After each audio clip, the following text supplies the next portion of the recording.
Next time. Next time. Gervais still catching. In fact, I think this is his second, I was going to say minute man, but it's 2.5 minute men, isn't it, in front of him. So Gervais is eating into the crowd. In fact, he's caught 3 riders out there. That was Ricardo Sogede. He's just moved by from Benin. So he looks like he is having a very effective run as we dwell on, of course, the Volcanoes National Park once again. These volcanoes, you know, there's 2 ways to form mountains. One is by tectonic motion, and the other is, of course, by volcanic activity. One gets thrown up from the deep, and the other is the movement of the Earth's crust. I mean, I'm telling you, you're getting it all here. That's at least my second geography lesson of the day. No, there'll be more. One was teaching me how time zones work. We are playing here in Kigali, this wonderful capital of the great country of Rwanda. And we are loving the cycling so far. It's about to get very, very intense. And I think our benchmark, our next one, in fact, I think he's just coming up to our next split in a few moments' time. We, of course, are busy ourselves, not only in keeping it. Oh, hello, it's Cox gone red against him. So still, Nesingiyumwa has the advantage now. It's 13 seconds down. It looks like it's going to be magnified far more than that. So what's Gervais got for the latter part of the course? And I don't think he's got the measure of Nesingiyumwa, who has done an absolute dream start. We had no reference to it until this moment. But the very fact that Gervais has been found out by this kind of margin, all it does is underscore what the Rwanda did a little bit, Rwandan champion, I should say, Shemu did a little bit earlier on. Because this is 3 times the advantage.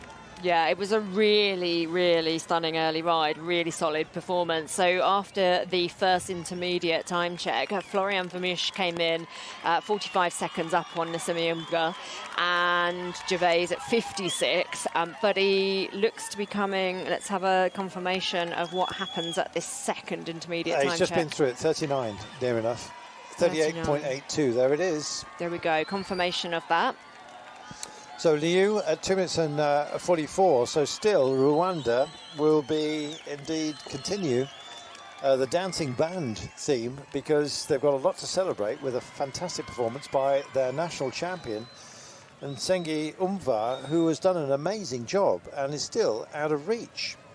I'll be getting in touch with Anthony McCrossan a little bit later on, because the Kimu Ronku market have got a special hat sale tonight. And I'm just hoping that it can bring me back something rather special. Let's wait and see. Baskets, shoes, kitchenware, and artisan-made crafts, and homemade herbal remedies. That sounds like a winter warmer. Meanwhile, Gervais sails by another. This is Dalanyi of the Comoros Islands. Very sort of old school looking coloured kit there. I actually really quite like that. In the old racing days, the solid, the national colours were reflected, and they had to have they had a meeting, and I believe it was in France, to decide on the national racing colours of all nations. And apparently we missed the boat, the Brits did, and got to the meeting late, and all that was left was green, which is British racing green. There we are. So there we are. Don't know why. But let's go for a little heli shot over the magnificent tea plantations once again. Still haven't had a cup of tea. Anyway, it's time for Mr. Munton. Byron, in fact. Well, somebody, of course, well known for a Grand Tour. Let's see how he gets on. I was talking Byron there, but anyway, that was a long time ago.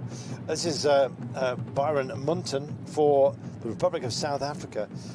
In fact, for many years, of course, African success generally tended to focus on South Africa, but the focus has kind of moved